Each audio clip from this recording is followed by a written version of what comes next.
जो स्टॉक में इंडिया में काउंटर मैनेजमेंट होता है, हमारे से फॉर एग्जांपल बुल वाले शेयर है, उसमें भी काउंटर मैनेजमेंट हो सकता है क्या उसमें? हाँ जी, हाँ जी।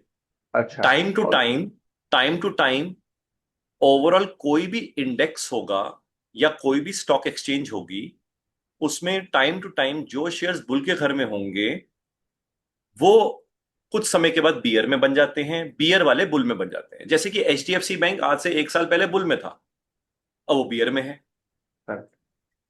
ठीक है, आज से 1 साल पहले सेल जो था वो बियर में था, आज बुल में है।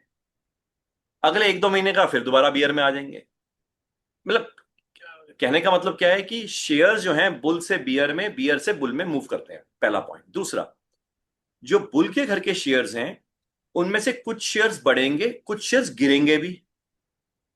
आप इसको यूं समझ सकते हैं कि कुछ शेयर्स बेचारे आरसीडब्ल्यू से 23 का टॉप आउट करके एफसीडब्ल्यू 23 जाएंगे ना, और ऐसे ही कुछ शेयर्स बुल के घर के एफसीडब्ल्यू 23 से आरसीडब्ल्यू 23 जाएंगे। मतलब आप इसका लर्निंग लर्निंग के साथ ऐसा कोलेट कर सकते हैं। ऐसे ही बियर के घर के कुछ शेयर्स एफसीडब्ल्यू 23 से आरसीडब्ल्यू 23 भी तो जा ही सकते हैं।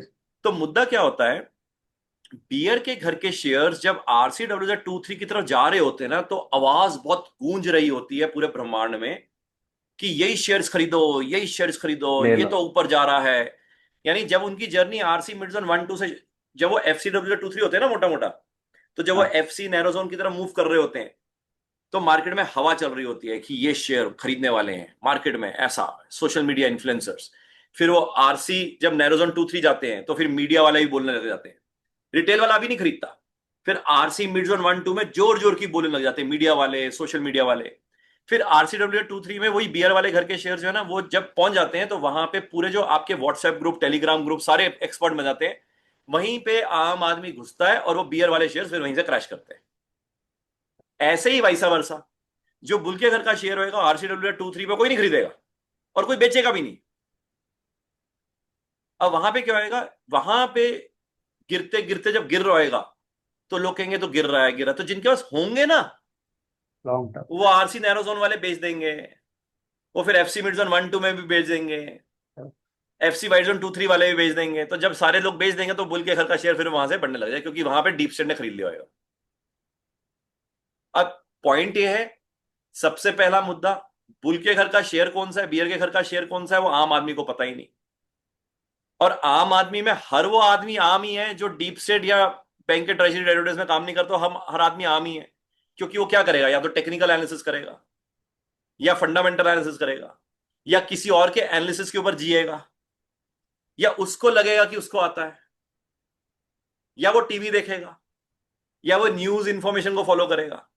तो इसलिए इसको कभी जिंदगी में पता ही नहीं होगा कौन बुल के घर में कौन बियर के घर में, तो इसलिए हमेशा ट्रैप होएगा। इसको कोई फर्क ही नहीं पड़ता बुल है बियर है, ये तो बेचारे ने ट्रैप ही होना है। इसमें से कुछ लोग जो बहुत लॉन्ग टर्म के लिए बेचारे बैठे रहते हैं, तो बीच में कभी कुछ सुनामी आती है जिसमें प्रिंटिंग ऑफ मनी होता है, जैसे 2020-21 में आया या कुछ भी ऐसा, तो उसके जो बुल के घर के शेयर्स होते हैं ना वो एकदम से ऊपर की तरफ भागते हैं, तो उसको लगता है वाह यार मजा आ गया। तो वो सारों को चीखे मार मार के क्या कहता है कि देखो मैंने ये शेयर में लगाया था, देखो ये कितना बढ़ गया। मगर जब उसका कोई डिटेल्ड पोर्टफोलियो रिव्यू करे तो पता लगेगा कि जब बाकी जो शेयर्स है भाई उसके ऊपर क्यों नहीं चीख रहा, क्योंकि वो तो लाल में ही खड़े हुए हैं। ठीक है ना, तो ये बड़े इंपॉर्टेंट है। जैसे कि आज मैं पोर्टफोलियो रिव्यू कर रहा था, तो एक हमारे कम्युनिटी मेंबर हैं, उन्होंने किसी को रेफर किया, तो वो भी ऐसी बात कर रहे थे कि मेरे पास कुछ शेयर्स लॉन्ग टर्म के हैं। तो मैंने, अब देखो लॉन्ग टर्म के हैं, आपने कब से लगाना शुरू किया, तो उन्होंने कहा जस्ट कोविड के बाद लगाया। मैंने बहुत बढ़िया, तो कोविड के बाद लगाया तो सारे शेयर घोड़े गधे सब बढ़े। क्यों? क्योंकि कोविड के बाद $32 ट्रिलियन छप गया वर्ल्ड में। तो ये वो जमाना था जहां पे सारों को लगता था कि शायद मार्केट तो मैं ही चला रहा हूं, क्योंकि वो जो भी शेयर में लगाता था शेयर बढ़ने लग जाता था, वो गोल्ड में लगाता था गोल्ड बढ़ने लग जाता था, वो सिल्वर में लगाता था सिल्वर में बढ़ने लगा। उसको लगता था यार कमाल है यार, मेरे पास वो मिडास टच आ गया कि मैं टाटा मोटर्स पे लगाता हूँ टाटा मोटर्स भागता है, मैं टाटा स्टील पे लगाता हूँ टाटा स्टील भागता है, मैं रिलायंस पे टच करता हूँ रिलायंस भागता है। अबे यार, तो वो क्या करता था, वो टेक्निकल चार्ट से लिंक करता था, ये एमएससीडी ये ब्रेकआउट करेगा, ब्रेकआउट किया, ओ यार मस्त ब्रेकआउट, ये तो बहुत बढ़िया लर्निंग है यार। अच्छा, कई लोगों ने कोर्सेज ही 2020-21-22 में ही करे, Okay. है ना, तो उनको लगा यार जैसे उनके पास मिडास टच है। अच्छा, सारे म्यूचुअल फंड चल रहे हैं, सारे स्मॉल कैप चल रहे हैं, सारे मिड कैप चल रहे हैं। अच्छा, इनमें से कई लोगों ने तो दुकान ही यही खोल ली कि यार भाई तेरे भाई को आता है, वो 4 लोगों को और भी बताने लग गए कि भाई मेरे को आता है यार, तू समझ नहीं रहा मेरी बात। तो ऐसे में क्या हुआ, हिंदुस्तान में हर पर्सन को आने लग गया। हमारे पास कई जब स्टूडेंट्स आते हैं ना, वो स्टूडेंट्स भी पता क्या कहते हैं, सर हमने 20-21 में तो बहुत पैसे बनाए सर। यानी यानी कि मार्केट माँ ने सारों को भरमार पैसा दिया, चाहे वो स्टूडेंट है, नॉन स्टूडेंट है, बड़ा है, बुजुर्ग है, जवान है, लेडी है, टेक्निकल एनालिसिस कर रही है, फंडामेंटल कर रही है, सारों को पैसा बना 2022। और हम कहते भी थे, हम ना जब सेशन होता था हम रिकॉर्डिंग पे बोलते थे कि 2022 अक्टूबर के बाद देखेंगे।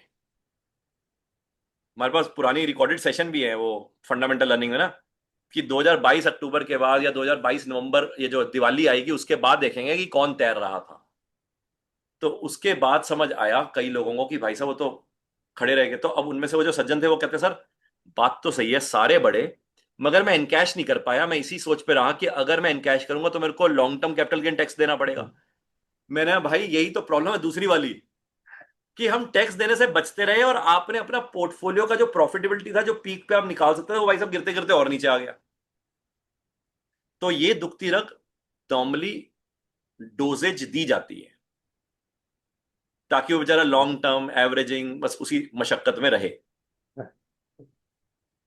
नो डाउट लॉन्ग टर्म में कुछ शेयर जो बाय चांस बुल के घर में पहुंच जाएं, वो वापस पुल बैक करते हुए उसकी जिंदगी सुधार देते हैं, मगर बाकी कई शेयर्स ऐसे होते हैं जो बेचारे बियर के घर में घुस चुके होते हैं, तो उसका जो ओवरऑल पोर्टफोलियो होता है उसमें कोई रिटर्न खास नहीं बना होता। मगर क्या होता है, वो नॉर्मली वो 3-4 शेयर्स को देख के ही उछल रहा होता है कि ये देख मैंने ये शेयर खरीदा था, ये यहां से यहां हो गया, मगर जो पीछे जो बाकी शेयर्स हैं जो डूब के खड़े हुए हैं उसका कोई जिक्र ही नहीं करता।